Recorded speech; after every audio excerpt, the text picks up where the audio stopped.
Hello friends, welcome to the success Kendra. Friends देखिए, आज इस वीडियो में हम लोग Bihar SSC third CGL examination यानी कि सचिवालय सहायक भर्ती का जो पेपर 23 और 24 दिसंबर 2022 को लिया जाएगा।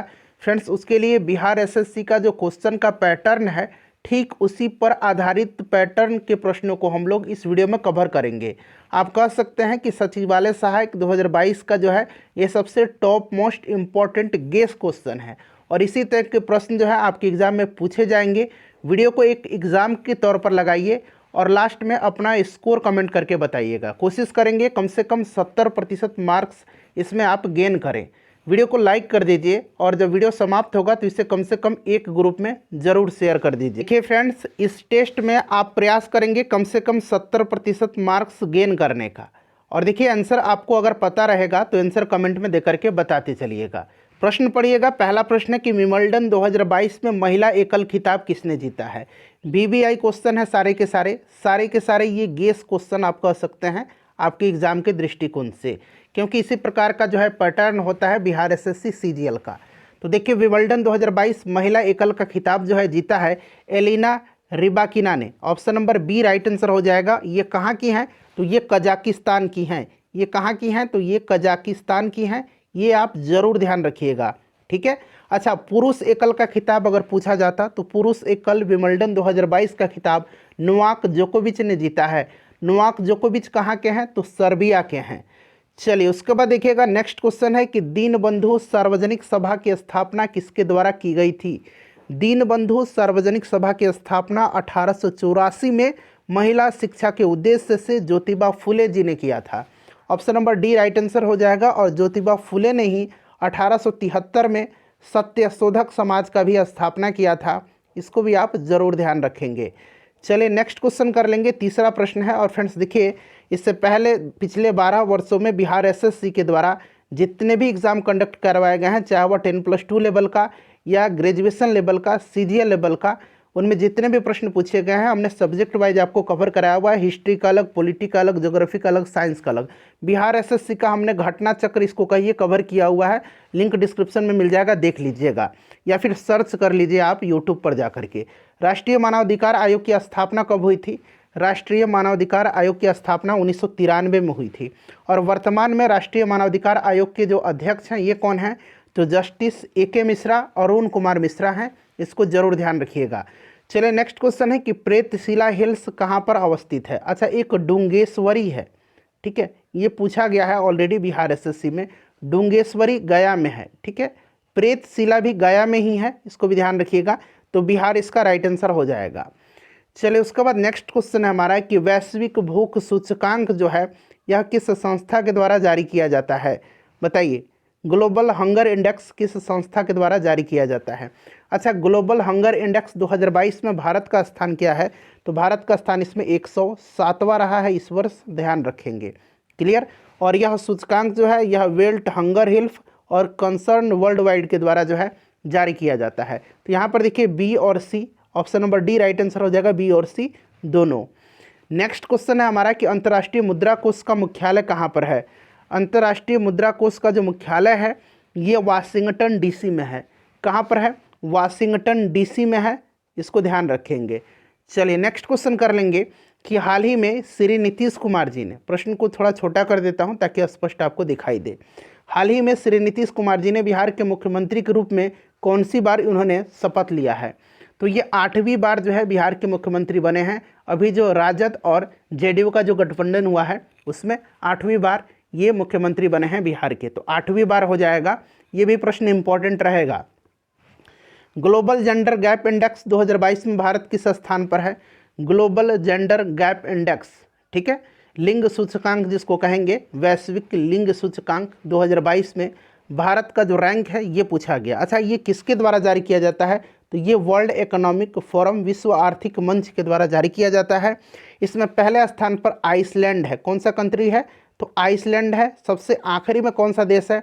तो सबसे आखिरी में जो है ये अफगानिस्तान है, ठीक है। भारत का स्थान इसमें 135वां है। चलिए, नेक्स्ट क्वेश्चन करेंगे। और देखिए फ्रेंड्स, ये सभी जो है जितने भी इंडेक्स हैं उन पर मैंने अलग से वीडियो बना दिया है, देख लीजिएगा। साथ ही साथ जो 2022 के इम्पोर्टेंट बुक्स और ऑथर हैं, पुस्तक और उनके लेखक, उनको भी मैंने कवर कराया हुआ है। बिहार स्पेशल करंट अफेयर पिछले 1 वर्ष के 150 बिहार करंट अफेयर के क्वेश्चन मैंने आपको कराया हुआ है, क्विक रिवीजन कर लीजिए। अगर बिहार करंट अफेयर पूछा जाएगा तो इसी वीडियो से पूछा जाएगा, अन्यथा अगर नहीं पूछा जाएगा तो नहीं पूछा जाएगा। चलिए उसके बाद देखिए, उद्योग विभाग की ओर से बिहार के खादी, हस्तशिल्प और हथकरघा उत्पादों के प्रचार प्रसार के लिए किसे ब्रांड एम्बेसडर बनाया गया है? तो ये बिहार का करंट अफेयर है, मैंने करा दिया है। राइट आंसर मैथिली ठाकुर हो जाएगा। उसके बाद देखिएगा कि राज्यसभा में गण पूर्ति हेतु कोरम की जो कुल आवश्यकता होती है सदस्यों की, ये कितनी होगी? तो राज्यसभा में अधिकतम सदस्यों की संख्या कितना है? 250 है। और आपको पता है कि 1/10 गणपूर्ति कोरम का होता है, तो यहाँ कर दीजिए डिवाइड 10 से, तो ये 25 इसका राइट आंसर हो जाएगा। चलिए उसके बाद नेक्स्ट क्वेश्चन कर लेंगे कि भारतीय नागरिकों के मौलिक कर्तव्य, यहाँ पूछा गया है कि कितने मौलिक कर्तव्य हैं, फंडामेंटल ड्यूटीज़ हैं, बताइए। देखिए फंडामेंटल राइट अलग है, मौलिक अधिकार जो कि 6 हैं, ठीक है। यहाँ फंडामेंटल ड्यूटीज़ पूछा गया है, मौलिक कर्तव्य तो 11 हैं। क्लियर, याद रखिएगा।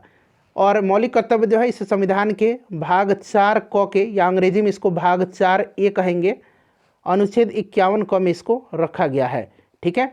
चलिए उसके बाद नेक्स्ट क्वेश्चन कर लेंगे कि हाल ही में DY चंद्रचूड़ भारत के कौन से क्रम के मुख्य न्यायाधीश बने हैं? इससे पहले NV रमन्ना थे, और NV रमन्ना 49वें नंबर के भारत के मुख्य न्यायाधीश थे। अब जो DY चंद्रचूड़ जो बने हैं ये 50वें नंबर के बने हैं। तो क्रम भी आपको याद रखना है, हो सकता है क्रम पूछ लिया जाए। फ्रेंड्स प्लीज़ वीडियो को लाइक कर दीजिएगा। देखिए मुख्य न्यायाधीश के अतिरिक्त उच्चतम न्यायालय में न्यायाधीशों की संख्या होती है, तो यहाँ पर देखिए मुख्य न्यायाधीश के अतिरिक्त पूछा गया है, तो 33 जो होता है ये इनके अतिरिक्त होता है, और एक मुख्य न्यायाधीश यानी कि टोटल न्यायाधीशों की संख्या कितनी होती है? 34 होती है। यहाँ पर मुख्य न्यायाधीश का अतिरिक्त पूछा गया है, यानी कि इसको एक हटा दीजिए तो ये 33 हो जाएगा राइट आंसर इसका। चलो उसके बाद देखिएगा टीटी काका झील कहाँ पर है? तो टीटी काका झील जो है ये पेरू और बोलोविया के बॉर्डर पर अवस्थित है। तो देखिए ए और बी दोनों हो जाएगा राइट आंसर इसका। नेक्स्ट क्वेश्चन हमारा, भारतीय संविधान के किस अनुच्छेद में राज्य वित्त आयोग का प्रावधान है? राज्य वित्त आयोग का जो प्रावधान है ये आपसे पूछा जा रहा है, बताइए राइट आंसर इसका क्या हो जाएगा? तो देखिए राज्य वित्त आयोग का जो प्रावधान है फ्रेंड्स, ये आर्टिकल 243I में है, बहुत इंपॉर्टेंट है। पंचायती राज वाला मैंने वीडियो कवर कराया हुआ है, अगर आपने नहीं देखा है तो ज़रूर देख लीजिएगा, ठीक है। बिहार SSC पंचायती राज सक्सेस केंद्र सर्च कर लीजिए। क्लियर है, ध्यान रखेंगे आप, ठीक है। चलिए उसके बाद आगे बढ़ेंगे, नेक्स्ट क्वेश्चन कर लेंगे कि बिहार में भारत छोड़ो आंदोलन के दौरान सचिवालय गोलीबारी की घटना कब हुई थी? देखिए फ्रेंड्स सचिवालय गोलीबारी की जो घटना हुई थी ये हुई थी 11 अगस्त 1942 को, ठीक है। और इसमें जो है 7 व्यक्ति शहीद हुए थे, उनका नाम भी याद रखना है। शहीद उमाकांत प्रसाद सिंह, शहीद रामानंद सिंह, शहीद सतीश प्रसाद झा, शहीद जगपति कुमार, शहीद देवीपद चौधरी, शहीद राजेंद्र सिंह और शहीद राम गोविंद सिंह। इन 7 को सत सत नमन है हमारा, इनका नाम याद जरूर रखेंगे। चलो उसके बाद नेक्स्ट क्वेश्चन है कि भारतीय संविधान की 11वीं अनुसूची के अंतर्गत पंचायत के 29 कार्यों का संबंध किस अनुच्छेद से है? अच्छा सबसे पहले तो आपको याद रखना है 11वीं अनुसूची में क्या है? पंचायत है। पंचायत के कितने कार्य हैं? तो 29 कार्य हैं, और इनका संबंध किस आर्टिकल से है ये पूछा गया है। तो देखिए पंचायतों की शक्तियों, प्राधिकार और उत्तरदायित्व, इनके कार्यों का जो वर्णन है ये 243G में है, ठीक है फ्रेंड्स, ध्यान रखेंगे इसको। चलिए आगे बढ़ेंगे, नेक्स्ट क्वेश्चन कर लेंगे। और यहाँ पर 243I मैंने अभी आपको बताया था, ठीक है। ये किससे संबंधित है? तो वित्त आयोग से संबंधित है, राज्य वित्त आयोग से। उसके बाद देखिएगा किस देश ने डेविस कप 2022 जीता है? डेविस कप को जीता है फ्रांस ने, कनाडा ने। किसने जीता है? कनाडा ने जीता है। कनाडा ने किसको हराया था फाइनल में? तो कनाडा ने ऑस्ट्रेलिया को हराया था। कनाडा राइट आंसर हो जाएगा, ठीक है। और डेविस कप संबंधित किससे है? तो डेविस कप जो है ये टेनिस से संबंधित है। चलिए नेक्स्ट क्वेश्चन है हमारा कि कृत्रिम वर्षा उत्पन्न कराने में उपयोग होता है। तो फ्रेंड्स ये किया जाता है सिल्वर आयोडाइड का, याद रखेंगे सिल्वर आयोडाइड का। उसके बाद देखिए कौन सा एंजाइम भोजन में उपस्थित जीवाणु को नष्ट करता है? तो देखिए लार में एंजाइम पाया जाता है, लाइजोजाइम और टाइलिन। तो ये जो लाइजोजाइम होता है ना, ये भोजन में जो उपस्थित जीवाणु होते हैं उनको नष्ट करता है। उसके बाद देखिएगा कि 27वां संयुक्त राष्ट्र जलवायु परिवर्तन सम्मेलन COP यानी कि COP27, जिसको कि कॉन्फ्रेंस ऑफ पार्टीज कहा जाता है, 2022 का आयोजन कहाँ पर किया गया, इसका मोस्ट वीवीआई क्वेश्चन है ये, ठीक है। और देखिए फ्रेंड्स, इसका आयोजन जो है ये कहाँ, मिस्र में किया गया, और मिस्र के शर्म अल शेख में इसका आयोजन किया गया। देश पूछेगा तो इजिप्ट याद रखना है, मिस्र। चलिए आगे बढ़ेंगे कि बिहार में भारत छोड़ो आंदोलन के दौरान किस जिला को अपराधी जिला घोषित किया गया था, यहाँ जिला बना लीजिए, अपराधी जिला घोषित किया गया था सारण को, ठीक है। चलिए उसके बाद नेक्स्ट क्वेश्चन है कि कतर की राजधानी कहाँ पर है। कतर में अभी फीफा वर्ल्ड कप 2022 का समापन हुआ है, अर्जेंटीना विनर रहा है फीफा वर्ल्ड कप 2022 में, और कतर का जो राजधानी है ये दोहा है। उसके बाद ओमान की राजधानी मस्कट है, ठीक है, ओमान की राजधानी जो है ये मस्कट है, इसको भी ध्यान रखेंगे। चलिए आगे बढ़ जाएंगे। नेक्स्ट क्वेश्चन है कि किस देश ने महिला हॉकी एशिया कप 2022 जीता है। ये भी प्रश्न काफ़ी इंपॉर्टेंट है। महिला हॉकी एशिया कप 2022 जो है ये जापान ने जीता है, जापान ने दक्षिण कोरिया को हरा करके यह खिताब जीता है। अगला प्रश्न है हमारा कि पुस्तक द लाइट वी कैरी के लेखक कौन है। द लाइट वी कैरी पुस्तक को लिखा है मिशेल ओबामा ने। किसने लिखा है, मिशेल ओबामा ने लिखा है। चलिए उसके बाद नेक्स्ट क्वेश्चन कर लेंगे कि निम्न में से कौन सा जीवाश्मी ईंधन नहीं है। इसमें से जीवाश्मी ईंधन नहीं पूछा गया है, तो यहाँ पर देखिएगा फ्रेंड्स, आपका यहाँ पर परमाणु ऊर्जा जो है ये जीवाश्मी ईंधन नहीं है, बाकी पेट्रोलियम, प्राकृतिक गैस और कोयला ये जीवाश्मी ईंधन है। अगला प्रश्न कर लेंगे कि नाइट्रिक अम्ल निम्नलिखित में से किसके साथ अभिक्रिया नहीं करता है। तो नाइट्रिक अम्ल जो है ये किसके साथ अभिक्रिया नहीं करेगा, तो गोल्ड के साथ, स्वर्ण इसका राइट आंसर हो जाएगा। अगला प्रश्न है कि निम्नलिखित में से इसरो के वर्तमान अध्यक्ष कौन हैं। तो इसरो के जो चेयरपर्सन है वो कौन है अभी, तो फ्रेंड्स एस सोमनाथ हैं, ठीक है, ध्यान रखेंगे, इसरो के अध्यक्ष एस सोमनाथ हैं। चलिए उसके बाद नेक्स्ट क्वेश्चन है कि ग्लूकेगॉन हार्मोन शरीर के में किससे स्रावित होता है। तो ग्लूकेगॉन और इंसुलिन याद रखेंगे, ठीक है, इंसुलिन और ग्लूकेगॉन ये अग्नाशय से स्रावित होते हैं, ठीक है। चलिए उसके बाद नेक्स्ट क्वेश्चन है हमारा कि निम्न में से कौन सा युग्म सुमेलित नहीं है यहाँ पर। तो यहाँ पर देखिएगा संचालन समिति के अध्यक्ष जीवी मावलंकर नहीं थे, ये लोकसभा के पहले स्पीकर थे जीवी मावलंकर। संचालन समिति के अध्यक्ष जो थे डॉक्टर राजेंद्र प्रसाद थे। प्रारूप समिति के अध्यक्ष भीमराव अंबेडकर थे। ऑप्शन नंबर ए जो है सुमेलित नहीं है, बाकी सभी सुमेलित है यहाँ पर। निम्नलिखित में से कौन सा ऊर्जा का स्रोत गैर नवीकरणीय है, यानी कि नॉन रिन्यूएबल है, बताइएगा। तो इसमें से नॉन रिन्यूएबल जो हो जाएगा ये आपका कोयला हो जाएगा, बाकी जल विद्युत, सौर ऊर्जा और पवन ऊर्जा ये जो है नवीकरणीय यानी कि रिन्यूएबल एनर्जी सोर्स हैं, ठीक है, ये नवीकरणीय हैं। चलिए उसके बाद नेक्स्ट क्वेश्चन हमारा कि निम्नलिखित में से किस वर्ष 2022 का मेजर ध्यानचंद खेल रत्न पुरस्कार दिया गया है। तो फ्रेंड्स ये दिया गया है अचंता शरत कमल को। अच्छा, अचंता शरत कमल किस खेल से संबंधित हैं, इनका खेल आप ज़रा मुझे कमेंट करके बताइए कि किस खेल से ये संबंधित हैं। अचंता शरत कमल, इनको 2022 में मेजर ध्यानचंद खेल रत्न अवार्ड दिया गया है। भारत का सर्वोच्च खेल अवार्ड होता है मेजर ध्यानचंद खेल रत्न अवार्ड। पहले इसका नाम राजीव गांधी खेल रत्न अवार्ड था, इसका नाम अब चेंज किया गया है। नाथपा झाकरी परियोजना निम्नलिखित में से किस नदी पर अवस्थित है।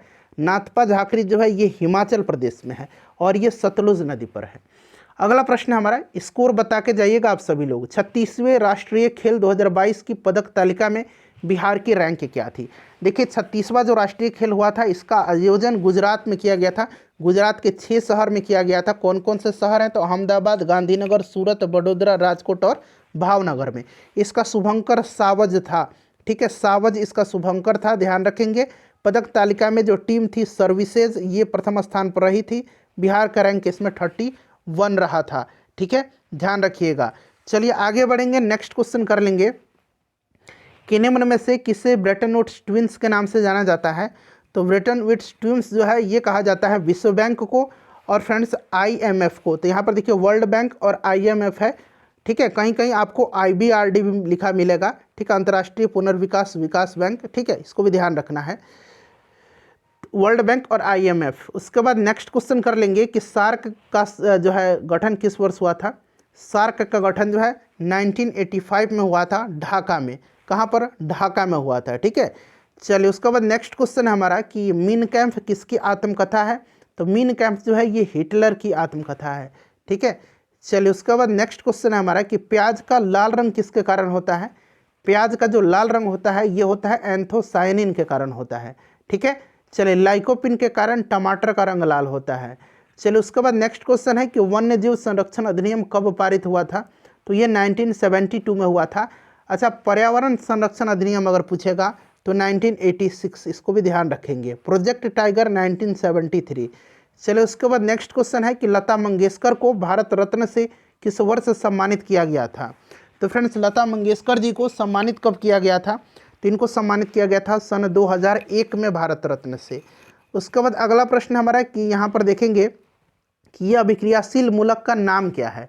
चलिए इसका आंसर आप मुझे कमेंट करके बताइएगा, बहुत ही बेसिक क्वेश्चन है यह साइंस का, ठीक है। चलिए उसके बाद नेक्स्ट क्वेश्चन हमारा कि सेलम इस्पात संयंत्र किस राज्य में स्थित है। सेलम जो है फ्रेंड्स यह तमिलनाडु में है। अगला प्रश्न है हमारा कि विद्युत धारा की एसआई इकाई क्या है। तो विद्युत धारा पूछा गया है, तो धारा का एम्पियर होता है। चलिए उसके बाद नेक्स्ट क्वेश्चन है कि टार्टरिक अम्ल मुक्त अम्ल के रूप में होता है। टार्टरिक अम्ल पाया जाता है इमली में, ठीक है, इमली हो जाएगा राइट आंसर इसका। नींबू में सिट्रिक एसिड, ठीक है, दूध में जो है लैक्टिक एसिड, सेव में मैलिक एसिड पाया जाता है। उसके बाद देखिए हिंदू महासभा के संस्थापक कौन थे। तो हिंदू महासभा के संस्थापक पंडित मदन मोहन मालवीय हो जाएगा।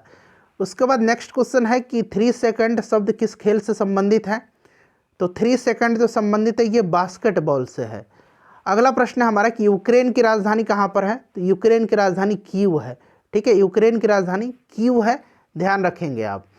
चलिए उसके बाद देखिएगा नेक्स्ट क्वेश्चन है कि मर्डेका कप किस खेल से संबंधित है। मर्डेका कप जो है ये फुटबॉल से संबंधित है। अगला प्रश्न है हमारा कि क्वाड में कौन सा देश शामिल नहीं है। क्वाड में भारत है, जापान है, ऑस्ट्रेलिया है और अमेरिका है, रसिया इसमें नहीं है, ठीक है। चलिए उसके बाद नेक्स्ट क्वेश्चन है कि मगध के किस प्रारंभिक शासक को, और फ्रेंड्स अपना स्कोर जरूर कमेंट करके बताइएगा। 50 प्रश्न हम लोग कवर कर रहे हैं एग्जाम पैटर्न वाला। गद्दी के लिए उसके पुत्र ने हत्या कर दी थी।